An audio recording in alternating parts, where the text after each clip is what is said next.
Okay, well, welcome everyone to the District 73 Team Pathways.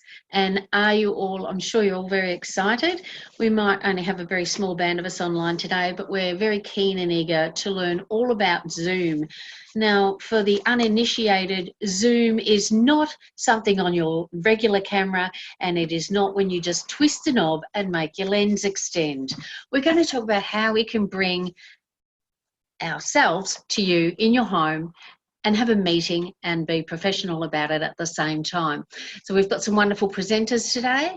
We've got Amit Miwar, who's going to take us through Zoom basics, and Carole McCulloch, who is going to take us through Zoom facilitation. So I'm very keen, very eager. So please get your ears on, whatever it is. We've got Bruce coming in online now, but yeah, we're going to get ready, and please welcome Amit Miwar with Zoom Basics. Thank you, Debbie. Good afternoon, everyone. I hope everyone's enjoying the weather. In Victoria, it's nice and sunny here, but looks really bad next week again. But let's get to the cusp of this. So my session today would be basically telling you all how to set up Zoom, talk a bit about the advanced features and how to work with participants, scheduling meetings, inviting participants, etc. Let me go ahead and share my screen.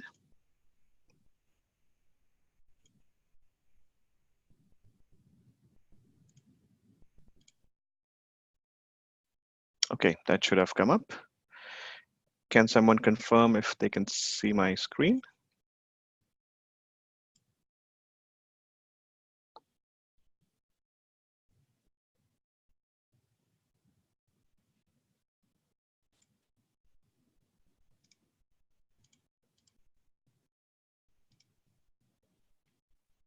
So we're still seeing your thumbnails there for your show. You might want to slideshow it. Oh, okay. Let me do that. Yeah. So you are able to see my screen now. Perfect. All right. So like I was saying, the agenda for today is I'm going to talk about what is Zoom all about, and then we will get into the usage of Zoom. I'm just trying to see if I can remove this. Dr. Top. Yeah. Okay. So what is Zoom? In a nutshell, this is what the Zoom website says. It offers flawless video, clear audio, and instant sharing. And they've also put in a very nice small video which talks about what it is.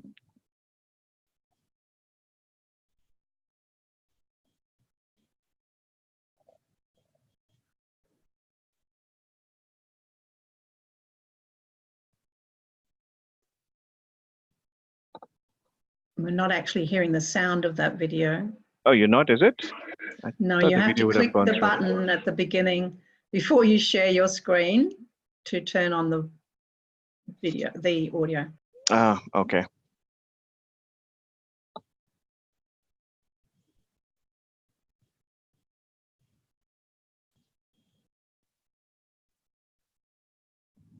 This will be available as part of my slide pack anyway. So whenever you go on the slide pack, you should be able to see this video. Okay, so that was all about the intro of Zoom.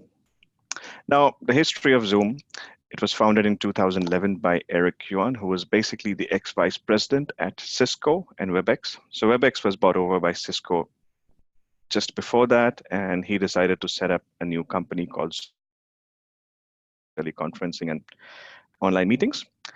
It started its services officially in January 2013. In about 5 months, it already had 1 million participants. In about a year, it grew about 10 times to 10 million participants. Another year, 2015, it had already reached about 40 million individuals with 65,000 organizations subscribed. And in April 2018, it launched its IPO.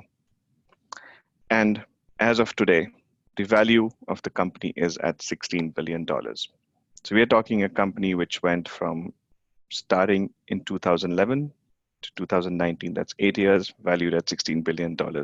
Now that is a massive growth. Now, the features which Zoom offers essentially to all of us is an online meeting space for collaboration, It offers high definition video and audio conferencing. You can do an instant meeting. I'll show you how to do that. Or you can schedule a meeting for a fixed time.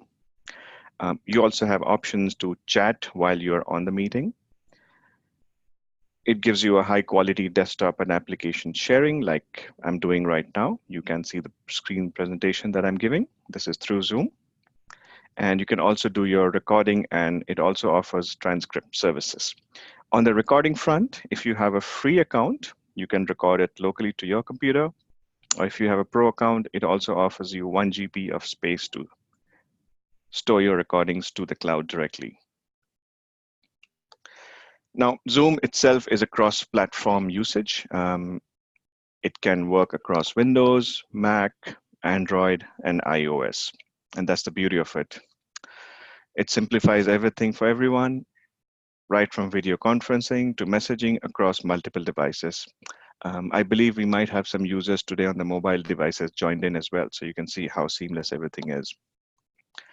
Net, it offers you a personal meeting ID and a URL name as well, so you can customize what you need to share with your participants. Now, Zoom offers various plans for its users. The basic one is free to join. It's open for all. You just need an email ID and you can sign up for an account. What it offers you essentially is unlimited one-to-one meetings and a time limit of 40 minutes on group meetings. So the moment you go from 2 to 3 people on a meeting, you will be timed at 40 minutes before it disconnects. Now, the workaround with that is you can rejoin the meeting again or have your participants join back for another 40 minutes of free video conferencing. At Toastmasters D73, we do have a pro account, which actually offers a bit more features, such as a meeting duration limit of 24 hours instead of the 40 minutes limit, and the cloud recording option, which I was talking about earlier. There's additional pro and business enterprise accounts as well, which cost a bit more and manage more participants and more integration features. My next segment is going to be on how do we use Zoom. Okay, it's very simple to use actually. All you need to do is go to zoom.us, that's the website. Open any browser, Chrome, Internet Explorer, Firefox, Mozilla, doesn't matter. Put in the URL zoom.us/download, and you can download the application from there directly. The latest version is always available there, and it's a pretty small size to download. Please do note that you will need admin credentials to install any applications on your laptop or computer, as always. You get clients for Windows, Mac, Androids, and iOS. So if you go to the Play Store or the Apple Store, you will get the apps from there as well. You also get plugins for Outlook, Skype, and Gmail. So what this does is it basically integrates into your existing mail clients. So through that, you can directly set up a Zoom meeting or a Zoom bridge. You will not need to install the application separately. It also offers extensions for Firefox and Chrome. So in case you don't want to install a full-fledged application, you can actually install it as an extension on your Chrome browser. Like if you see at the top over here, I've got a few extensions already added. So you can add it right at the top to your Chrome browser. Now, what can you do with Zoom? So when you open the app initially, this is what it looks like. So this is the pro account which we are using as part of this meeting today. That's the D73 Toastmasters Pro account. And this is the free account which I have. As you can see, the initial interface is exactly the same. There's no difference. The only reason this and this is grayed out, which is your join and share screen, is because I'm already in a meeting which is open. If you're not in a meeting, you will get this interface on the left. Now, what does this interface show? Essentially, a new meeting, which you can use your own personal ID or an ad hoc one. You can click join to join someone else's meeting like you did today. And if you click on schedule, you can schedule a meeting, and we'll talk more on this. And the share screen is basically an option which works in a conference room enabled for Zoom. So as I mentioned earlier, it also offers enterprise solutions. So in that, you can actually share your screen in the conference room itself. Okay, now that you have the application installed or the extension installed, how do you join a meeting? It's pretty straightforward. You don't even need to install anything. Just go to zoom.us. When the website loads, click on Join a Meeting right at the top. You will get the screen which says enter the meeting ID. It's typically between 6 to 7 digits. So just put in the meeting ID here and click on Join. Now, if you have the app or the software installed, you can also click on the Join button over here. It opens up a window asking you for the meeting ID. You put in the meeting ID that's been shared, and you put in the name you want to display over there. You also get options such as do not connect to audio or turn off my video. And I always recommend that you keep your video off for better connectivity and bandwidth utilization. It's a much seamless and less intrusive experience sometimes. Now, the moment you say join, you will get an option to join either with the computer audio, which is through your laptop or desktop and your headphones, or you can also dial in to a Zoom provided number, which is available globally. The choice is yours. If you think you don't have adequate bandwidth, or maybe if you're traveling and you want to just dial in and listen to the audio component, you can just do the phone call option as well. All right, the next segment is all about how do you schedule a meeting. Very simple. Open the app, you'll get this interface. Click on schedule. You'll get this pop-up over here. Let's say you want to add the name, whatever you want to call the meeting title, what day it is on, what time it is on, which time zone it is on, and how long do you want the meeting for. You also get additional options such as video on and off for the participant and the host, and you can give options for the participants either for telephone, computer audio, or both. And for additional security, you can set up a password. So whoever joins in will need to put in a password to connect. It won't be an open bridge. And then you can also add options for calendar invites. So this will block your calendar. If you're working in an organization which uses Outlook, this will set up an Outlook invite, which you can actually save. Additional options you can use is enable join before host. What that does is essentially it opens up the bridge for participants to join in before the host comes in. It's a good feature to use in case the host or the co-host are having some issues or difficulties trying to get in and open the bridge. Again, you have to take the decision between leaving a meeting open before the host due to security reasons versus the flexibility of keeping it open. Okay, moment you are finished with creating your meeting, you will get another pop-up which will tell you the meeting invite and the meeting details. Now you can copy this to clipboard, put it on a WhatsApp chat, email, or even a text message. On the pro features, if you go under the main app itself and you click on meetings, you will get this information. And this is the exact same meeting bridge which we are using at this point of time, which shows in progress. You will see the same meeting information which you have received over email available here. You can copy it and then email it forward or send it to other invitees. If for some reason you close this window or you're already in the meeting and you need to invite other participants, you can always go back to meetings in your main app and it shows you what are the meetings available or which are going on.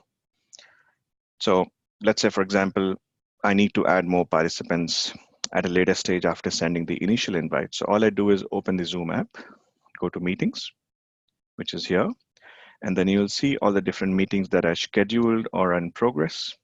Click on it, and then you go to show meeting invitation and copy it, and then you can forward it on an email. Now I'm going to talk a bit about the settings. I'm going to touch upon the basic settings. So how do you get to your settings? This is your Zoom app interface. Click on your profile picture at the top. You'll get this drop down. Click on settings. So basically you have the general settings which talk about whether you want Zoom to start initially with Windows or not. set up reminders. You can set up how you want to use your screens, etc. It's again a very personalized individual setup that you can play around with and see what works best for you. You also have options to set up your video. So you can choose whether you want to use your integrated webcam or if you have an external cam as well. So you can choose all those options. You can do HD, hardware acceleration, nifty feature of touch up my appearance, which I'm not sure what it does, but I'm sure it does something. So you have all these options available under video. And then a very important one is the audio connect. So you make sure you have to connect to the right input over here. When you click on a drop down over here, you will see if you're using a laptop, you'll see your laptop speakers, or if you're using a headphone, you'll see the headphone enabled over here. So make sure you choose the right output over here, and also make sure you choose the right input, because this will drastically impact the way you join a meeting. A good idea, of course, is to test the speaker and the mic before you join the meeting or as soon as you get the meeting invite. Now, another new feature, which wasn't there, I believe, some time back, has the virtual background feature. What it does is basically it overlays a picture over a solid background. The requirement, of course, is that you need a solid background behind you, and the preferred color is green. And what Zoom will do is it'll overlay your video over the picture you select. It's good if you want to show some background to people and if you're using video. Other features which you can also choose is under the recording. So it shows you basically how much space you have available. You can choose where you want to record. One option which I always do is optimize it for third-party video editor. Now it encodes it in such a way that your third-party video editors are able to work with your video recordings later if you want to crop or edit your videos. Okay, you also have options for advanced features. So if you go under settings, you will see advanced features over here. Now this is the free account which I have versus the pro account, which is the D73 Toastmasters account. You can see there's a few additional options over here as well. As a free user, you won't need to use any of this. This is more to do with how much of statistics in terms of usage, etc., comes out. Now, when you go under the advanced features, it will take you to the Zoom web page. And you just log into your account over there. Now, under that, you will have options of the meeting itself. You can customize more options over there. You also have options under the recording. And as I was mentioning, on the free account, as you can see, it only gives me an option for a local recording versus a pro account where it gives me an option for a cloud recording. So that's the main difference between a Zoom free account versus a pro account.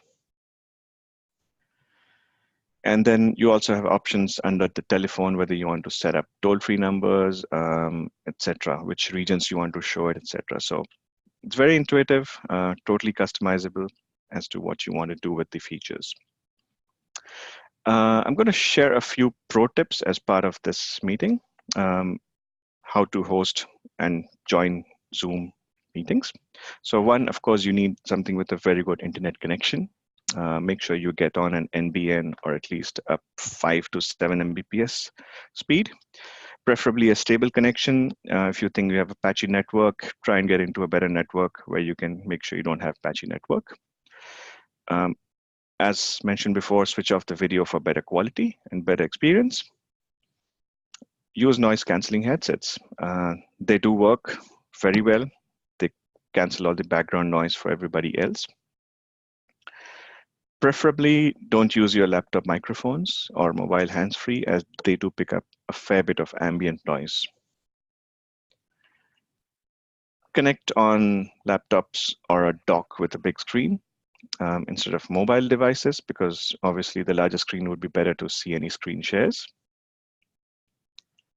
And one last tip, click on mute all if you're the host. If you go under participants in your Zoom Bridge panel, you will get an option to mute all, and you also have an option to mute participants on entry. What this does essentially is set up your meeting so that everybody comes in and is on mute, so there's no interference or disturbance. Okay, and don't forget this.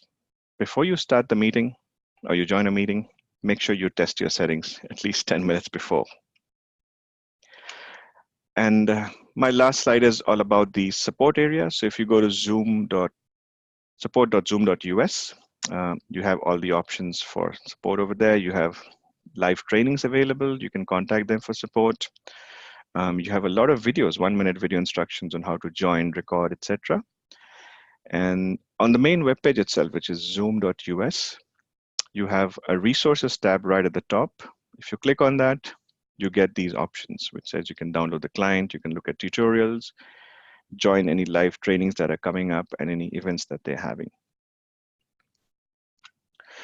All right, that brings me to the end of my segment. Any questions? Well done, Amit. It's Carole here. Not a question, but a comment. It was interesting to hear you explain how to use it while we're actually using it. It felt a little odd. One of the things that we do when we're facilitating a meeting is you have several people doing several things. So Bruce, you would have noticed that Christina was holding up some cards to indicate the time. And Amit, I'm not sure whether you could actually see that or not. I couldn't because I was presenting the whole desktop. So I was ready to play a music when it's time's up. So yeah, I think that would probably help better for presenters, like a audio prompt instead of a visual prompt. I generally work with dual screens at work. So in that case, what happens is I have the video presentation going on one and the chat on the other side. Then I'm able to see those things. But today, since I'm at home, I've just got a single screen up. Okay. I don't have too many questions for you myself, Amit, but I'm not overly technical in some things. So this may sound really odd. When you're referring to a plug-in, we're not talking about you physically plug your Outlook in, is it? I don't quite understand that process or what you're referring to there. Okay, that's a legitimate question. I mean, a lot of people are not very tech savvy, and some of these terms typically become very technical. So a plugin essentially is a small program which gets added to your browser. So if you are using Chrome, you will search for something called a Zoom extension or a Zoom plugin. So what it does is it adds on a feature to your existing browser. Oh, okay. So it literally plugs into your browser as an added feature. You get multiple plugins. You get plugins for Skype. You get plugins for Zoom. So it's basically just the app. it's a small app. Yeah. It's basically the app. On a browser, it's an extra feature, basically. Okay. It integrates with your browser. It's not something extra that you run separately. Once you add these plugins to your browser, and when you open your browser, these plugins are available for use. Okay. I think it's just an extended function for your browser. That's why they call them extensions. Okay. Yeah. And Bruce had a question. Yes, it's a valid one there, but he's found the answer. Go ahead, Bruce. No, I have found out how to unmute, which thank you for your response, Carole. Now, I've got a group of mine that is a national group that's looking to use a facility such as Zoom. And you mentioned early on that after 40 minutes you can still somehow get around that. Now, do you have to schedule two meetings, or do you? Because we would normally go for about an hour and a half, and they are not keen to pay for the monthly fee. So how's the way that you actually get around that when it comes 40 minutes? Yeah, so what you can do is the moment the 40 minutes comes up, you tell everyone that this meeting is going to end in X time. You will get a prompt telling you how much time is left. It comes up as a timer. And then you tell them that you can either join back on the same meeting invite. So what you will need to do is you'll have to start another meeting once your current one ends. Right. So you just have a brief break. Yeah, you have like a 10-second break. Tell everyone, okay, guys, we're going to get disconnected. Wait for 10 seconds, join back on the same bridge. And that's the whole point of getting a personalized meeting ID. So you keep using the same meeting ID for the next one as well. If you so I don't have to set up a second meeting afterwards, do I? You do. You have to open a new meeting. Right. Then your time starts again. So I could set up sort of 2 meetings, consecutive meetings, and just go from one to the next. You can. Right. So if you remember my slide where I was showing the interface where it said new meeting. Yep. I'm going to share that back anyways. So okay, there's thanks. 4 options. There's new meeting, schedule, join, and share screen. So when you click on new meeting, you'll get a drop down saying ad hoc meeting ID, which is a random one it generates, or your personalized meeting ID. So when you set up with your personalized meeting ID for the first meeting, everyone gets on at 40 minutes, everybody disconnects. Yep. Moment it finishes, just go click on the app again saying new meeting, personalized meeting ID, and the bridge is up and running again. Right. So does everybody have to log out? Yes, everybody gets kicked out. And they everybody all gets join the kicked new out. meeting. Okay, Yeah. Right. Okay, thanks for that. No worries. Any other questions? Mine was a statement more than a question, Ahmed, and it comes up as part of what you might want to be able to do for your participants who attend a meeting in Zoom, and that is share a file. So I've just sent a private message over to Christina, and I'm hoping that she has the flyer that she created for this particular meeting handy on her desktop. I have it. I'm just going to plug my external hard drive. Flyer. No worries. So what I'm asking Christina to do now is to share a file with us all by clicking into the file share, which is in the chat mode. So if you have a look at the chat, if you haven't got it open at the moment, you just. So do I share it to everyone? Yes, share to everyone, and we'll all get a copy of that particular file. Depending on the density of the file, it will take a few seconds to load. But whilst Christina is doing that, I wanted to say that this is one of the best features of Zoom for when you are holding a meeting. Quite often people come to the meeting, they haven't got a copy of the agenda. You can send them one. Or they might need a copy of the minutes from the last one. You can send them one. And you can do it all within the time that you have them in your Zoom meeting. So sorry, do you click on share? There's next to the chat button, there's a share button. Is that the one that you go to there? No, it's in your chat file, Bruce. If you go to the bottom where you can see more, hang on, and then you choose chat. I can choose chat, but nothing seems to happen. Choose chat, and then on the right-hand side of the chat, you should be able to see a little symbol for file. Sending it now. Thanks, Christine. Carole, just to add to that, you can also do a drag and drop from any Windows folder. That works as well. Yes, that's very convenient. But in order for the participants to actually see that, they need to have the chat open. So, Bruce, have you got that now? Do you want to share your screen, Carole, and show us where the chat box is and how it comes up? Yeah, thanks. Okay, let me just share the whole desktop, which is really what you're asking me to do, I think, because Yeah, I've got Amit's slide deck. Yep. Yeah, that came up on the right-hand side. I've got it. I can click on it to open it. Yeah, so you would. That's correct. Yeah. If not, you might just download it first before you Right. open it. It just depends. That way you can save it to your computer. Now, you can also, and which is what I do, is I split my screen so that I can still see Zoom on one side and I can then see the slide deck on the other. And that's a different function again, but that's you can do on most computers, and that's just your Windows left key or your Windows right key, just to give you, so you can see both at the same time if someone's referring to a document.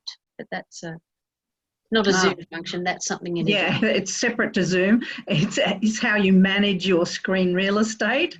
Once you've got the document and you want to be able to see that as well as Zoom.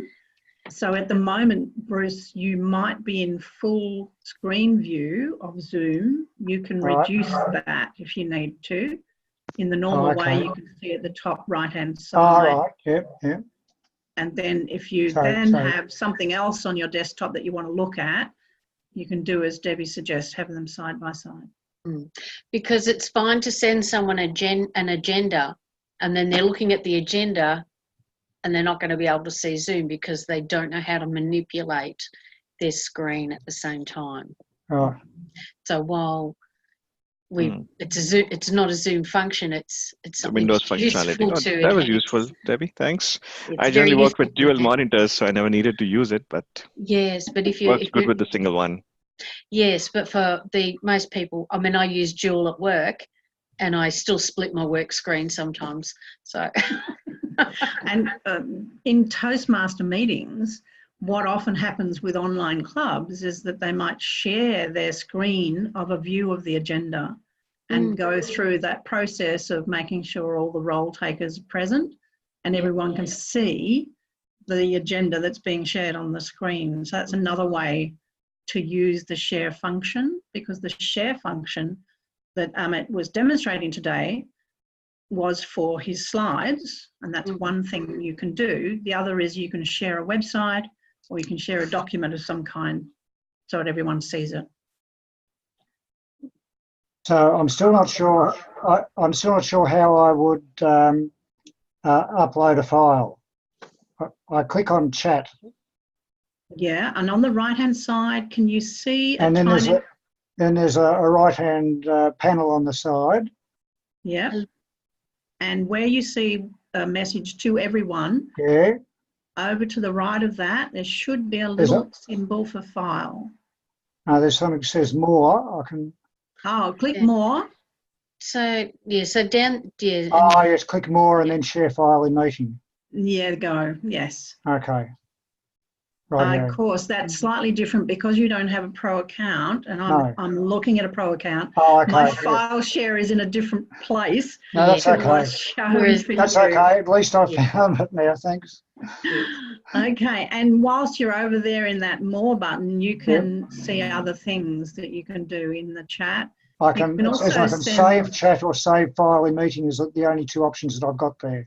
Well, the save chat is really a fine one to save. If people have posted links to websites and you want to be able to save that, you can click save the chat and it will store on your own computer as a text file. Right.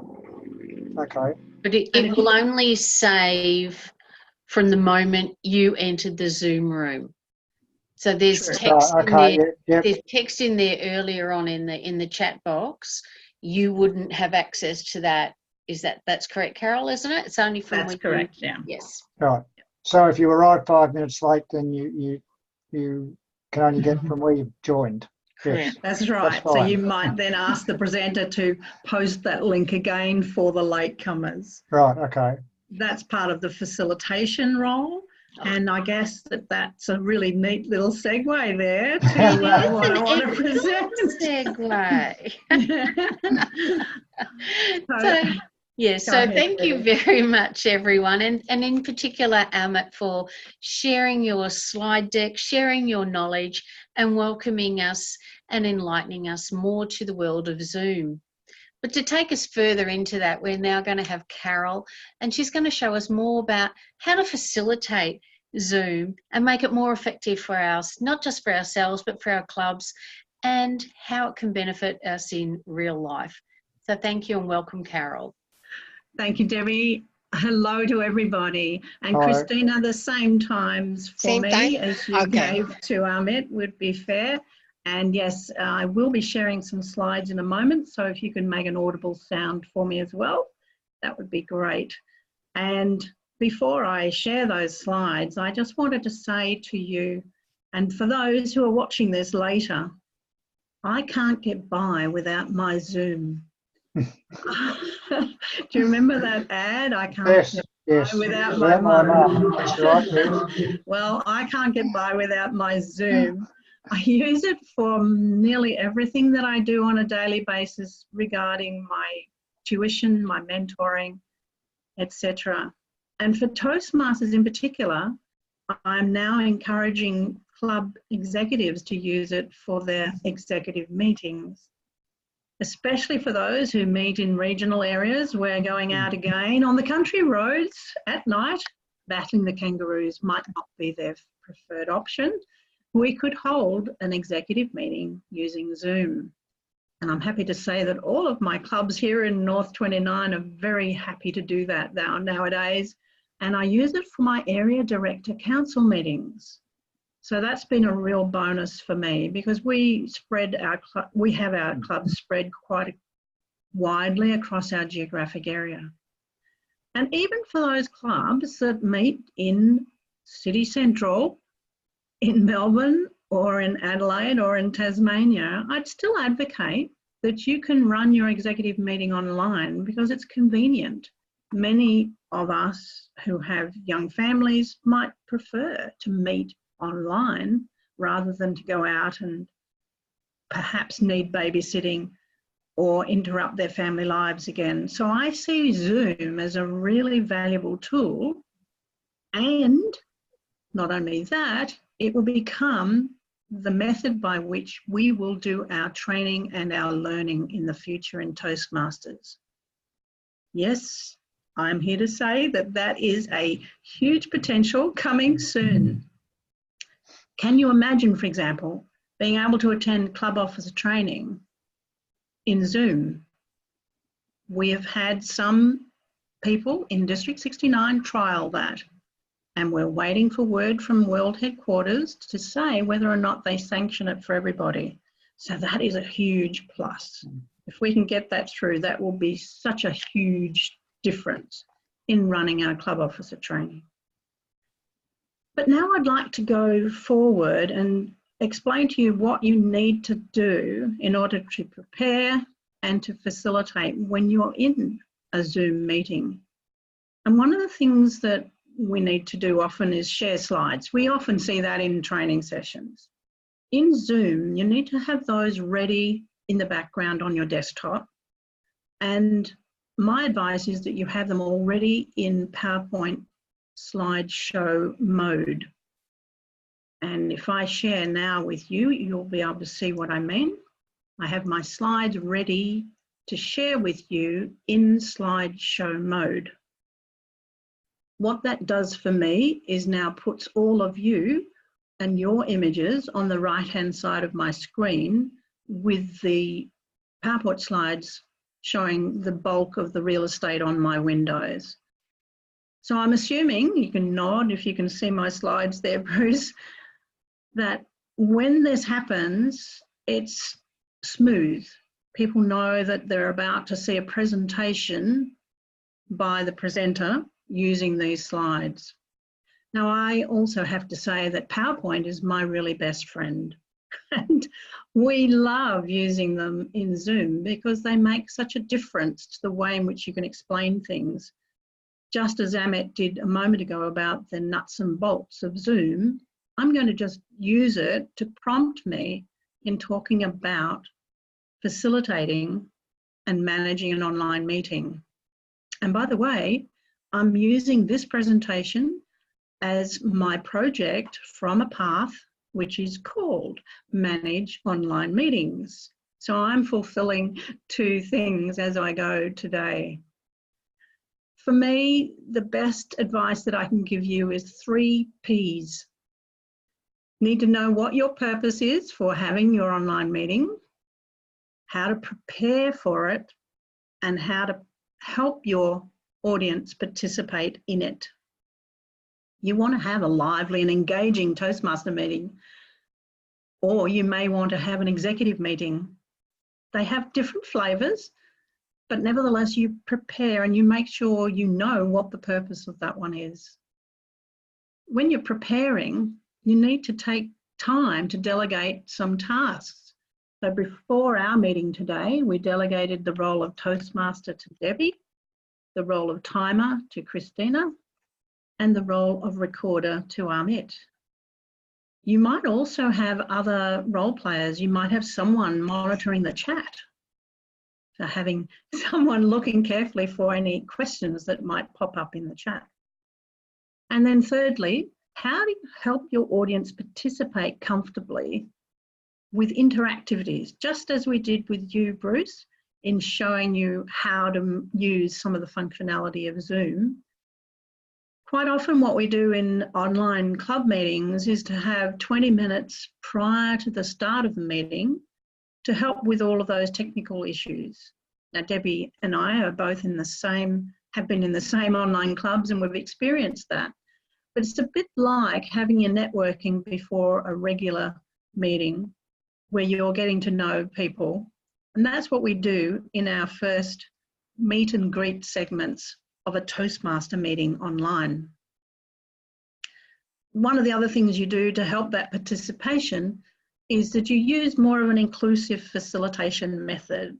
So you're not just doing all the talking, you're asking questions, you're looking for feedback, you're making sure that everyone is comfortable and feeling that they can ask questions throughout. So I'm happy to have you ask the questions immediately. There's a couple of ways you can do it technically in here. You can simply unmute and I will hear you, or you could raise your hand. If you go into the participants area of your Zoom, which is at the bottom of your screen, you can find there's a couple of little things there that will enable you to raise your hand. So I'll let you find those whilst I move to my next slide. There we go. We've got 2 participants that have raised their hand, and I can see that hand showing up on the screen. So I know that Debbie is alive and listening, and same with Bruce. And then you simply click it again to unraise your hand. What I would like to do now is give you the 5 key points about the facilitator's role, and I'm calling them PRIME.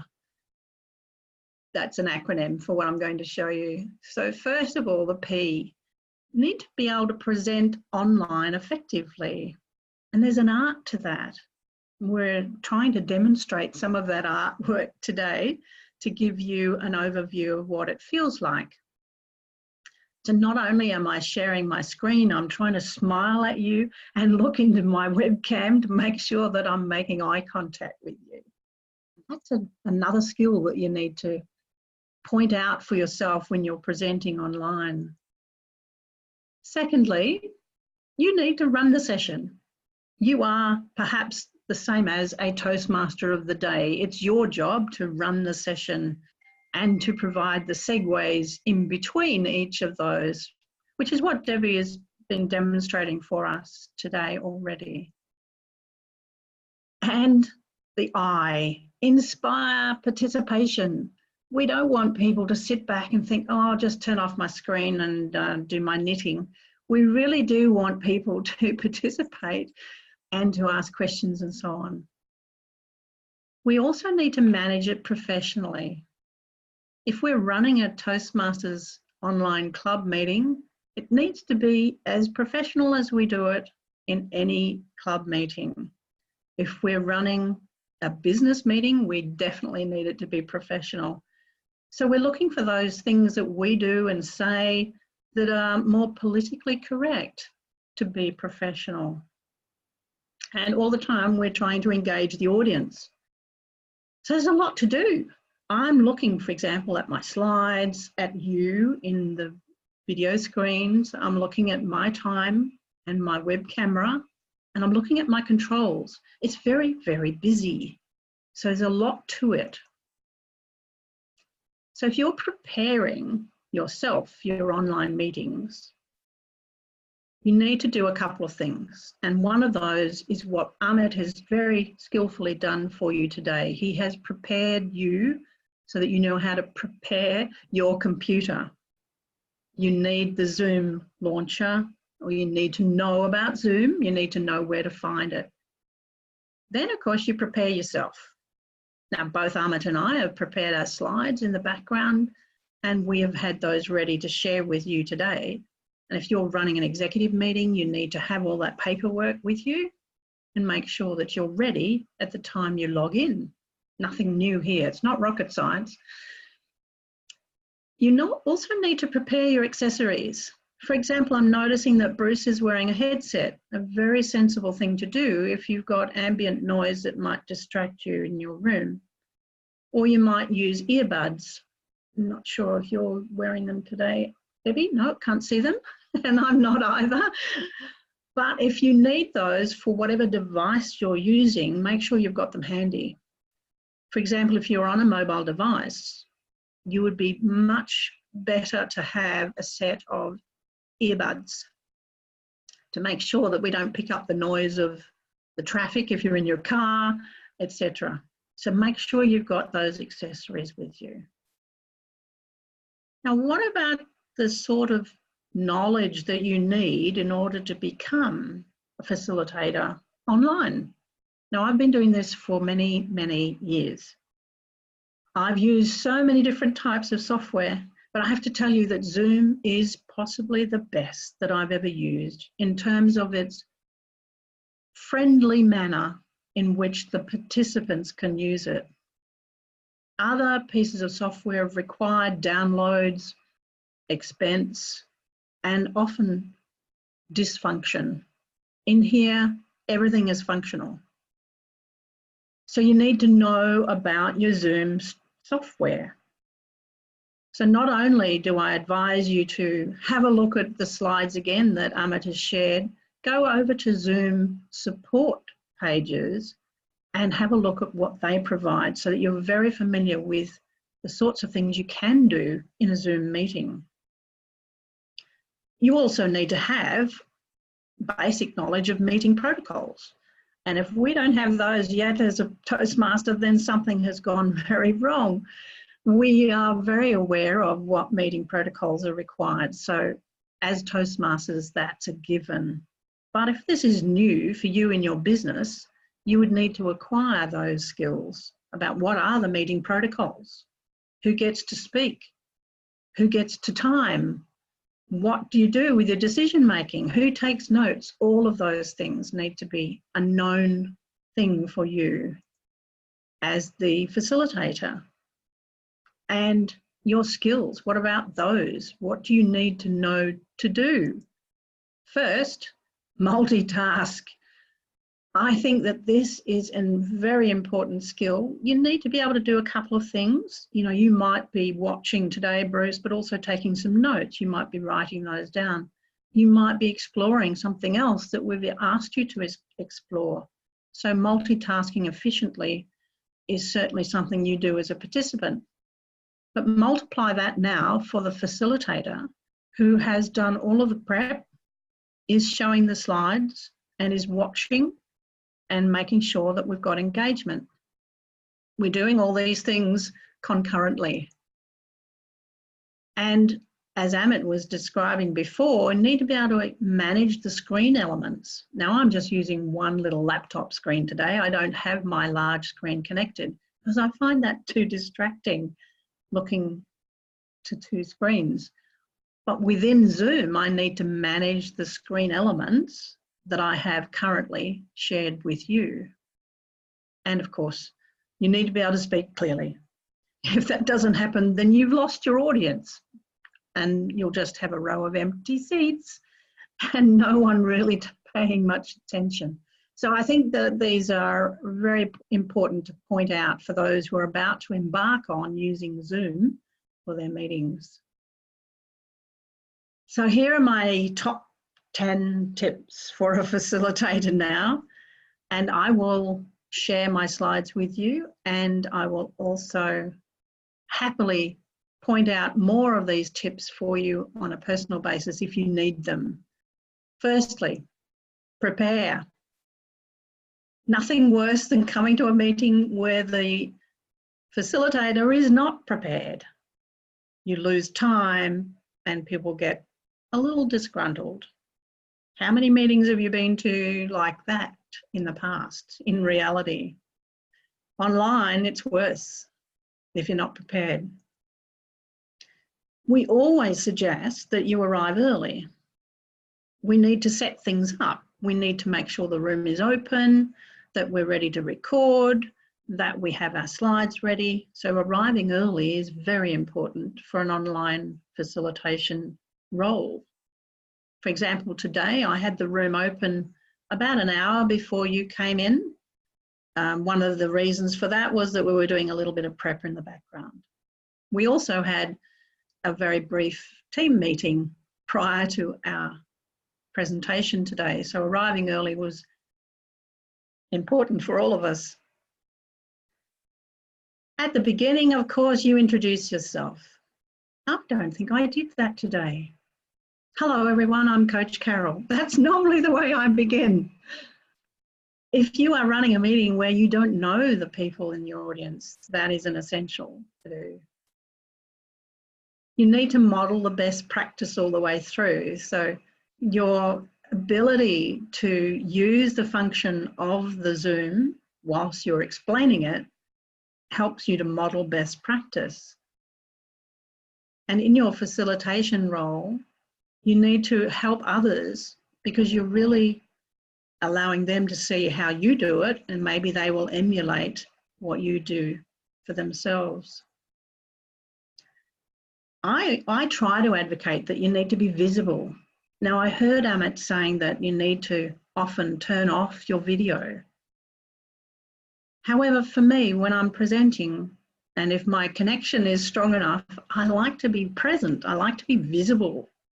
And we certainly advocate that for our online Toastmaster meetings, because otherwise it's not quite the same.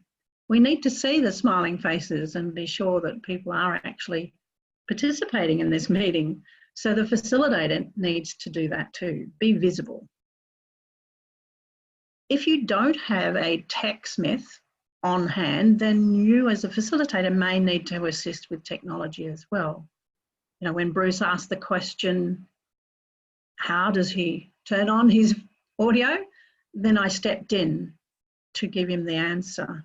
And it could be all sorts of things that people have trouble with. They may hear you, but they may not be able to speak to you, or it might be the other way around. Now, I've just noticed that there's a chat message come through, so let me have a look at that. And that's a message from Christina to say I'm now at 18 minutes. Very clever. Well done. That caught my attention. So that's a really great example of assisting with technology. Thank you, Christina.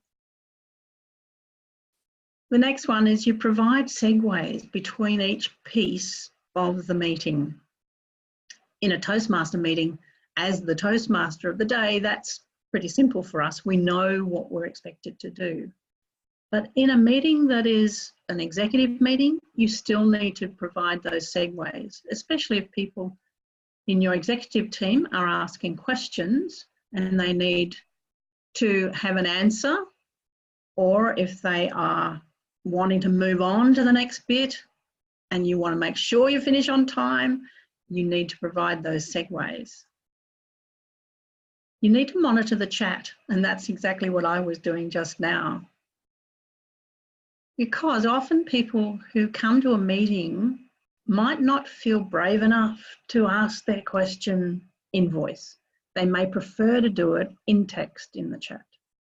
They may have a comment to make as well that's a bit longer and they don't want to interrupt, so they may put that in the chat as well.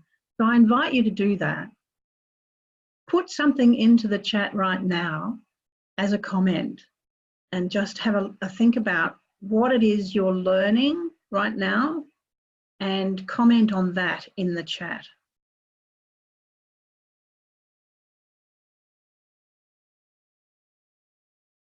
I'll give you a few seconds to think about that one. And I see them coming in now. Let me have a look at what you've had to say. It says good tips, certainly use some of those. And Bruce is enjoying the presentation. And that's so important for me. I need to know what your feedback is because I'm not with you in the same physical space. So I can't always tell by your body language. And I'm now at red. I need to finish up. Thank you, Christina. So the final point there was to help the guests, presenters and other roles. Let me see if I have something else to share with you before I finish. Oh, this is all the tasks that you do. I'm going to run through these really quickly. Welcome participants, assist presenters, start the recording, be the Toastmaster, introduce presenters, lead the Q&A, and thank the presenters. So there's a lot of things that you do as a facilitator in an online meeting. I hope you've enjoyed this presentation today. I will now hand you back to our Toastmaster, Debbie Rose. Thank you very much, Carole. And not only an enlightening, but an informative presentation on how to facilitate a Zoom meeting. And well pointed out that, yes, because we went from our team meeting into this meeting, yes, I also forgot to introduce myself for the video record, but I'm sure that bit's snipped out anyway, so it won't make any difference. I know who you are. Exactly. So yeah, that was really good. So does anyone have any questions for Carole? I know I've got one or two myself. Yes, I put my hand up, and I think it was a similar question to which you typed about timing. Are you able to have some kind of a timer on your screen as part of Zoom? There isn't a technical manner, but people have been very creative in using all kinds of things like the shared virtual background. Now, I haven't got my green screen on me today, but let me just choose a virtual background that has a slightly different colour. So what you can do is if you wanted to show the red, can you see that mine is now a pinky background? So people can have a green, yellow and red background slide that they put up as you approach that time, and it shows up quite well that way. But there isn't an official timing mechanism that I know of. Amit, are you aware of one? No. No, I just look at my watch.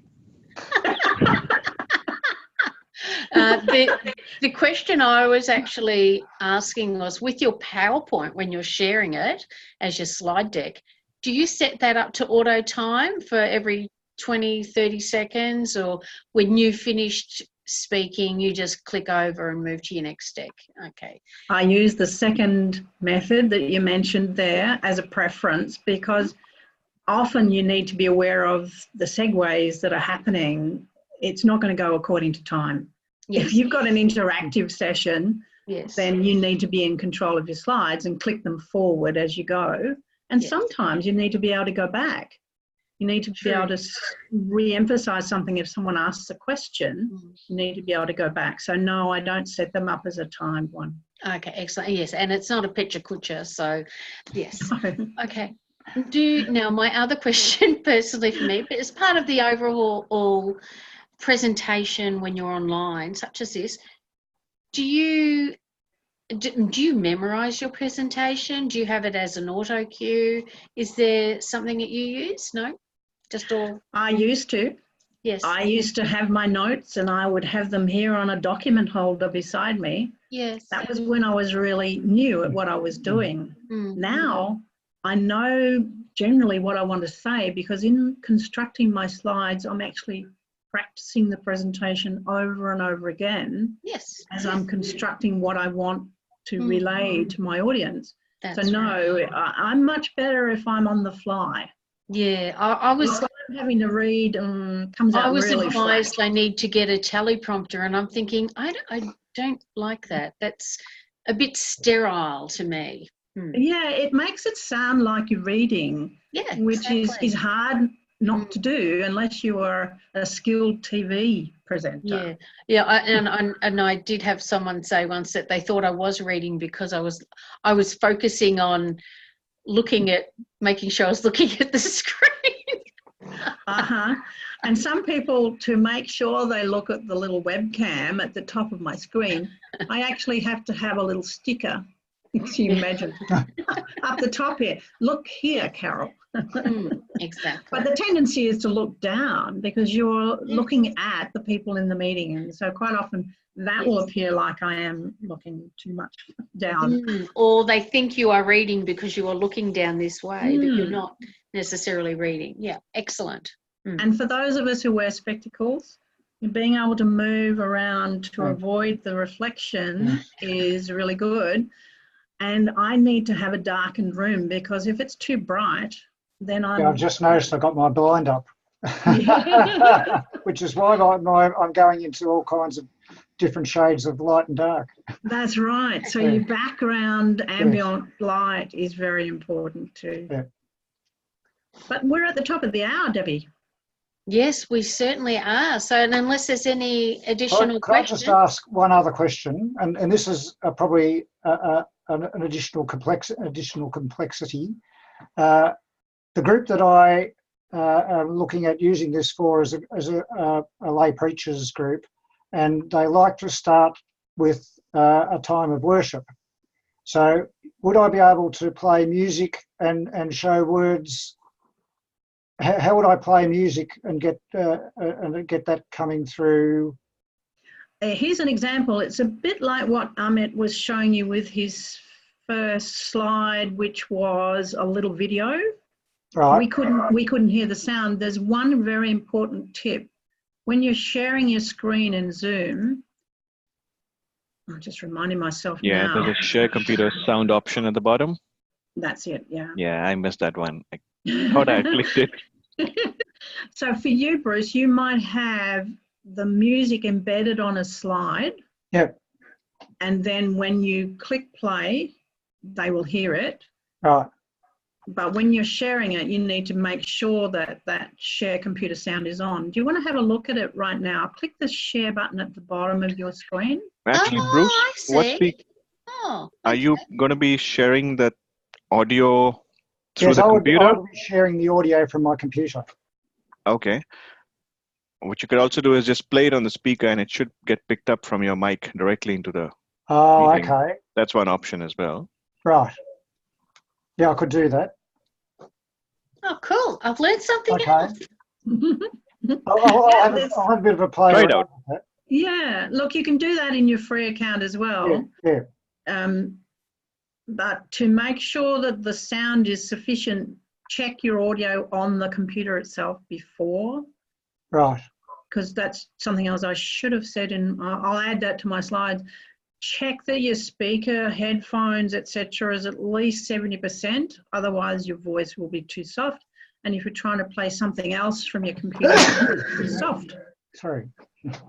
And yeah, that pretty much sums it up for us, I think. So no further questions. As Carole said, we are at the top of the hour and it is a beautiful sunny day here. I can see the sun sneaking through the cracks in the curtains. You can see it coming through my window. It's windy outside. It's windy outside here in Geelong. Yes, it is. Yes. Yeah. Oh, okay.